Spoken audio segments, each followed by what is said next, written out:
Saudara yang terkasih dalam Kristus, dalam Injil hari ini kita mendengar bagaimana Yesus mengatakan bahwa para muridnya akan meninggalkan dia seorang diri.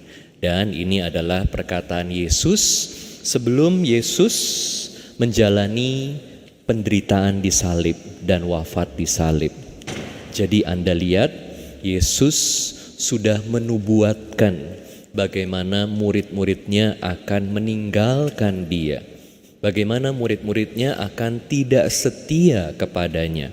Bagaimana murid-muridnya akan berkhianat, meninggalkan dia justru di saat dia paling membutuhkan kehadiran mereka. Para murid meninggalkan Yesus sendiri. Tetapi Yesus tidak berhenti di sini, karena Yesus juga memberi kekuatan kepada murid-muridnya.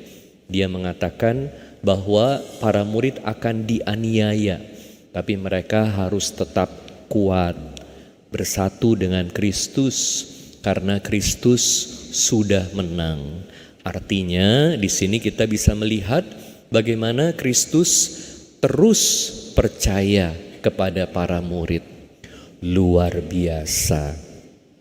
Dalam Injil ini kita melihat bagaimana Yesus ini memaafkan dan terus percaya kepada para murid, bahkan memberikan kekuatan kepada mereka. Tentu ini adalah hal yang sangat sulit untuk dilakukan, buat kita lakukan dalam hidup kita sehari-hari. Maka di novena hari keempat ini saya mau mengajak Anda untuk mohon kepada Tuhan, supaya Tuhan memberikan kepada kita Roh Kudus, supaya kuat melakukan apa? Memaafkan, dan bisa percaya, dan bisa bersatu dengan Kristus, menang bersama Kristus. Kristus yang menang bukan berarti yang lain itu lalu dihancurkan. Murid-muridnya yang meninggalkan dia hancur. Kamu ya tidak setia sama aku, kamu menyangkal aku. Menang artinya bisa memaafkan dan bisa terus memberi kekuatan, bisa percaya. Gak gampang. Kita dalam hidup sehari-hari mengalami bagaimana kalau kita itu disakiti, seringkali sangat sulit untuk memaafkan. Kenapa sih memaafkan itu begitu sulit? Aduh Romo, lukanya ini terlalu dalam Romo, lukanya dalam sekali. Saya sangat berharap kepada dia, saya sangat berharap kepada suami saya. Saya punya harapan yang tinggi pada istri saya.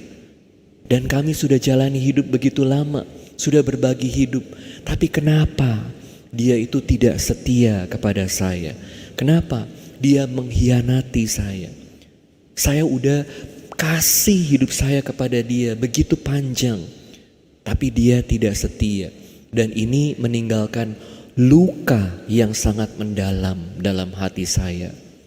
Udah gitu Romo, bukan hanya ada lukanya. Kalau saya lihat dia malah seneng-seneng Romo. Kok rasanya tidak ada penyesalan sedikit pun. Dia gak merasa bersalah. Mungkin dia gak sadar bahwa dia ini bersalah, bahwa dia ini sudah menyakiti saya. Gimana saya bisa maafkan orang seperti itu? Tambah susah lagi. Apalagi kalau kemudian karena kesalahannya kita udah makin sakit hati, emosi kita jadi tidak stabil, tambah stres, hidup jadi kacau balau. Sementara dia seneng-seneng, aku mengalami ketidakadilan karena kesalahannya. Jadi ngapain dimaafkan? Kan seringkali begitu. Untuk memaafkan kesalahan kecil aja susah. Apalagi kesalahan yang meninggalkan luka yang sangat mendalam. Kalau Romo Adrian lagi khotbah sih ya dengerinnya ngomongnya Romo Adrian gampang ya. Tapi kalau Romo Adrian mengalami gimana? Kan Romo Adrian gak punya istri. Romo Adrian gak punya suami, gimana ngalaminnya? Kalau disakiti sama orang yang paling dekat, disakiti sama anak, disakiti sama orang tua. Aduh Romo, lukanya ini loh Romo. Romo gak tahu kan? Nah makanya Bapak Ibu, kita mohon rahmat Tuhan supaya bisa mengampuni. Kita mohon rahmat Tuhan supaya bisa percaya lagi. Kenapa perlu mengampuni? Karena kalau kita tidak mengampuni, kita akan terus-menerus disakiti oleh luka tersebut. Orangnya udah enak-enakan, mungkin orang yang gak sadar akan kesalahannya. Kita menderita terus. Yang rugi siapa? Kita yang tidak memaafkan. Makanya jangan mau disakiti terus-menerus. Jangan mau hidup kita dirusak oleh orang yang tidak bertanggung jawab. Justru kita harus bertumbuh dalam rahmat Tuhan. Bertumbuh. Kalau kita bisa memaafkan, kita akan menjadi pribadi yang lebih kuat. Pribadi yang lebih dewasa. Pribadi yang lebih bisa mengerti orang lain.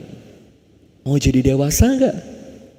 Atau mau terus-menerus disakiti oleh luka masa lalu, dipenjara oleh luka masa lalu? Mohon rahmat Tuhan, mohon rahmat Roh Kudus. Kalau ada satu hal yang luar biasa sebagai rahmat Tuhan yang Anda bisa terima dalam novena kali ini adalah rahmat untuk bisa memaafkan. Rahmat untuk bisa maju lagi, disembuhkan dari segala luka masa lalu. Bertumbuh, berkembang, jadi kuat. Menang seperti Yesus. Menang seperti Yesus. Dan kalau kita menang seperti Yesus, kita bahkan bisa memberi hidup seperti Yesus memberi hidup kepada para muridnya. Justru karena Yesus mengampuni dan percaya lagi kepada para murid, makanya para murid juga bisa menang bersama Kristus.